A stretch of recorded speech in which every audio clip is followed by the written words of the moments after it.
ವೀಕ್ಷಕರೆಲ್ಲರಿಗೂ ಶುಕ್ರನ ರಾಶಿ ಪರಿವರ್ತನೆ ವಿಶೇಷ ಕಾರ್ಯಕ್ರಮಕ್ಕೆ ಸ್ವಾಗತ. ಸ್ನೇಹಿತರೆ, ಜ್ಯೋತಿಷ್ಯ ಶಾಸ್ತ್ರದ ಪ್ರಕಾರ ಸಂಪತ್ತು ಮತ್ತು ಸಂತೋಷವನ್ನು ನೀಡುವ ಶುಕ್ರನು ವರ್ಷ 2024 ಫೆಬ್ರವರಿ ತಿಂಗಳಿನ 12ನೇ ತಾರೀಕಿನ ದಿನ ಬೆಳಿಗ್ಗೆ 4:41 ಧನು ರಾಶಿಯಿಂದ ಮಕರ ರಾಶಿಗೆ ಸಂಚರಿಸುತ್ತಾನೆ. ಸೂರ್ಯ, ಮಂಗಳ ಮತ್ತು ಬುಧ ಈಗಾಗಲೇ ಈ ರಾಶಿಯಲ್ಲಿ ಚಲಿಸುತ್ತಿದ್ದಾರೆ. 4 ಪ್ರಮುಖ ಗ್ರಹಗಳ ಸಂಯೋಗವು ಮಕರ ರಾಶಿಯಲ್ಲಿ ಅನೇಕ ಶುಭ ಯೋಗಗಳನ್ನು ಸೃಷ್ಟಿಸುತ್ತದೆ. ಬುಧ ಮತ್ತು ಶುಕ್ರ ಒಟ್ಟಾಗಿ ಲಕ್ಷ್ಮೀ ನಾರಾಯಣ ಯೋಗವನ್ನು ರೂಪಿಸುತ್ತದೆ.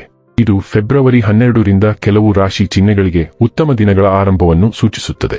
ಇವರು ಜೀವನದ ಎಲ್ಲಾ ದುಃಖಗಳಿಂದ ಮುಕ್ತಿ ಪಡೆಯುತ್ತಾರೆ.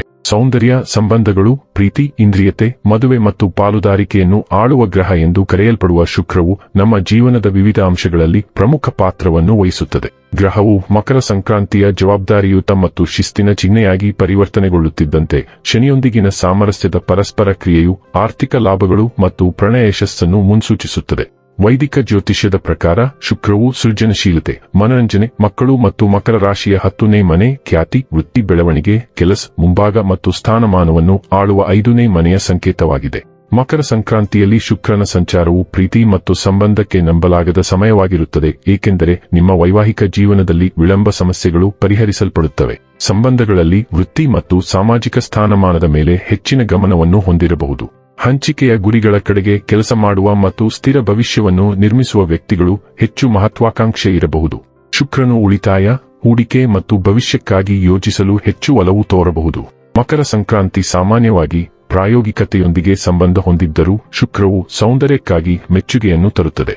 ಈ ಸಾಗಣೆಯ ಸಮಯದಲ್ಲಿ ಜನರು ಉತ್ತಮ ರಚನಾತ್ಮಕ ಮತ್ತು ಸಂಘಟಿತ ಪರಿಸರದಲ್ಲಿ ಸೌಂದರ್ಯವನ್ನು ಕಾಣಬಹುದು.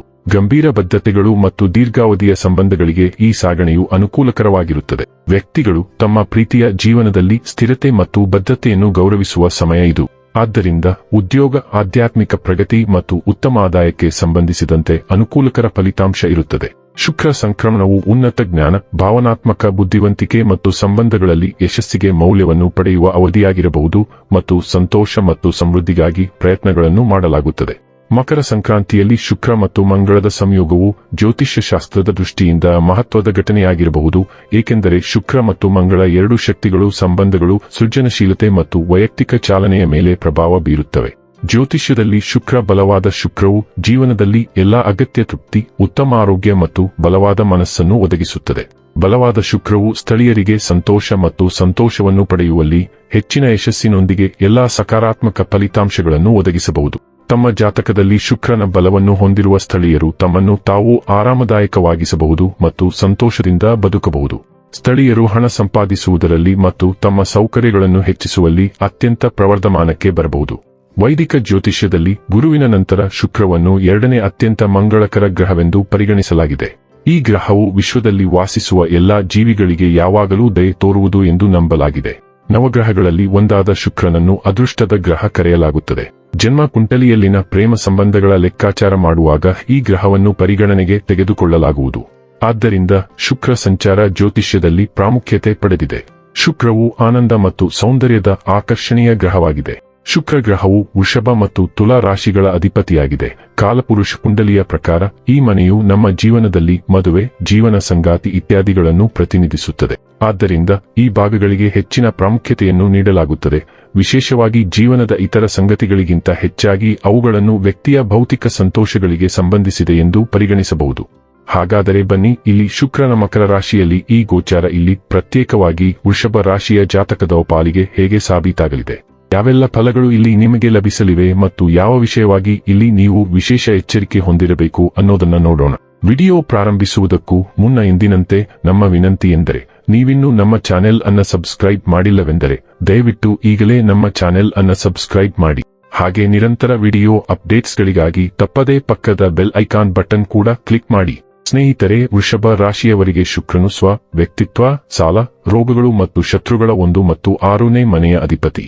ಶುಕ್ರವು ಸಂಸ್ಕೃತಿ, ಧರ್ಮ ಮತ್ತು ದೂರದ ಪ್ರಯಾಣದ 9ನೇ ಮನೆಯಲ್ಲಿ ಸಾಗುತ್ತಿದೆ.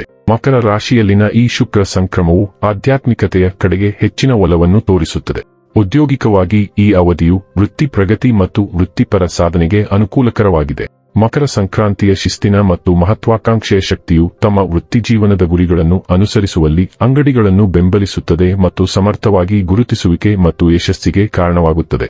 ವೈಯಕ್ತಿಕ ಮತ್ತು ವೃತ್ತಿಪರ ಬೆಳವಣಿಗೆಯನ್ನು ತರುವ ವಿದೇಶ ಪ್ರವಾಸಕ್ಕೆ ಅನುಕೂಲಕರ ಅವಕಾಶವಿದೆ. ವ್ಯಾಪಾರದಲ್ಲಿ ತೊಡಗಿರುವವರಿಗೆ ಸಂಭಾವ್ಯ ಮತ್ತು ಲಾಭದಾಯಕ ಅವಕಾಶಗಳಿಗಾಗಿ ಬಾಗಿಲು ತೆರೆಯುವ ಹೊಸ ಉದ್ಯಮಗಳನ್ನು ಪ್ರಾರಂಭಿಸಲು ಅವಧಿಯು ಅವಕಾಶವನ್ನು ನೀಡುತ್ತದೆ. ಹಣಕಾಸಿನ ಮುಂಭಾಗದಲ್ಲಿ ಸಾಗಣೆಯು ವೃಷಭ ರಾಶಿಯ ಸ್ಥಳೀಯರಿಗೆ ಹಣಕಾಸಿನ ವಿಷಯಗಳ ಮೇಲೆ ಗಮನವನ್ನು ತರುತ್ತದೆ. ಪ್ರಾಯೋಗಿಕ ಹಣಕಾಸಿನ ನಿರ್ಧಾರಗಳು ಮತ್ತು ಹಣದ ನಿರ್ವಹಣೆಗೆ ಶಿಸ್ತುಬದ್ಧ ವಿಧಾನವು ಸ್ಥಿರತೆ ಮತ್ತು ದೀರ್ಘಾವಧಿಯ ಆರ್ಥಿಕ ಭದ್ರತೆಯನ್ನು ಹೆಚ್ಚಿಸುತ್ತದೆ. ವೈಯಕ್ತಿಕವಾಗಿ ಈ ಸಾಗಣೆಯ ಸಮಯದಲ್ಲಿ ಕೆಲವು ತೊಂದರೆಗಳು ಉಂಟಾಗಬಹುದು, ಏಕೆಂದರೆ ಸ್ಥಳೀಯರು ಇತರ ವಿಷಯಗಳಲ್ಲಿ ತೊಡಗಿಸಿಕೊಳ್ಳಬಹುದು. ಇದು ಪಾಲುದಾರರೊಂದಿಗೆ ಹೆಚ್ಚಿದ ವಾದಗಳಿಗೆ ಕಾರಣವಾಗಬಹುದು ಮತ್ತು ಆದ್ದರಿಂದ ವೃಷಭ ರಾಶಿಯವರಿಗೆ ಪಾಲುದಾರರಿಗೆ ಸಾಕಷ್ಟು ಸಮಯವನ್ನು ವಿನಿಯೋಗಿಸಲು ಅಸಮರ್ಥತೆಯು ಸಾಂದರ್ಭಿಕ ಅಪಶ್ರುತಿಗೆ ಕಾರಣವಾಗಬಹುದು. ಆರೋಗ್ಯದ ದೃಷ್ಟಿಯಿಂದ ನಿಮ್ಮ ಆರೋಗ್ಯದ ಬಗ್ಗೆ ಸರಿಯಾದ ಕಾಳಜಿ ವಹಿಸುವುದು ಬಹಳ ಮುಖ್ಯ. ಈ ಅವಧಿಯಲ್ಲಿ ಸರಿಯಾದ ಯೋಗಕ್ಷೇಮವನ್ನು ಖಚಿತಪಡಿಸಿಕೊಳ್ಳಲು ನಿಯಮಿತ ತಪಾಸಣೆಗಳನ್ನು ಶಿಫಾರಸು ಮಾಡಲಾಗುತ್ತದೆ ಮತ್ತು ಪರಸ್ಪರ ಸವಾಲುಗಳನ್ನು ಎದುರಿಸಲು ಮತ್ತು ಆರೋಗ್ಯಕ್ಕೆ ಆದ್ಯತೆ ನೀಡುವುದು ಅತ್ಯಗತ್ಯ. ಈ ಅವಧಿಯಲ್ಲಿ ಕಣ್ಣುಗಳ ಬಗ್ಗೆ ವಿಶೇಷ ಕಾಳಜಿ ವಹಿಸಬೇಕು. ಈ ಹಂತದಲ್ಲಿ ಪ್ರಗತಿಯು ಮೇಲುಗೈ ಸಾಧಿಸುತ್ತದೆ. ಕಠಿಣ ಪರಿಶ್ರಮವು ಯಶಸ್ಸಿನ ಹಾದಿಯನ್ನು ಸುಗಮಗೊಳಿಸುತ್ತದೆ. ಈ ಸಮಯದಲ್ಲಿ ಅದೃಷ್ಟ ಕೂಡ ಅನುಕೂಲಕರವಾಗಿರುತ್ತದೆ. ವೃತ್ತಿಪರ ಕ್ಷೇತ್ರದಲ್ಲಿ ಬಡ್ತಿಗಳು ಬರಲಿವೆ. ಹೊಸ ಮಾರ್ಗಗಳೊಂದಿಗೆ ಪ್ರಾರಂಭಿಸುವುದು ಯಶಸ್ಸನ್ನು ನೀಡುತ್ತದೆ. ಈ ಸಮಯದಲ್ಲಿ ಅವಕಾಶಗಳ ಅನ್ವೇಷಣೆಯನ್ನು ಕೇಂದ್ರೀಕರಿಸಬೇಕು.